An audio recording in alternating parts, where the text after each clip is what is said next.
hindi ko ay paliwanag kung bakit nakatay kami sa ganitong sitwasyon.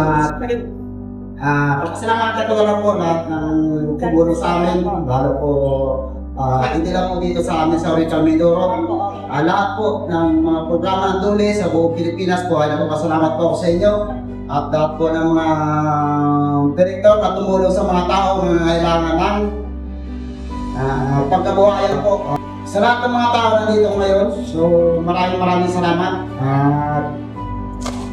Talagang hindi talaga namin na-expected ng sa ganitong pamamaraan na namin samahan. Nakikita po namin ang aming pinapangarap na dumating sa ganitong sitwasyon. So talagang maraming salamat po.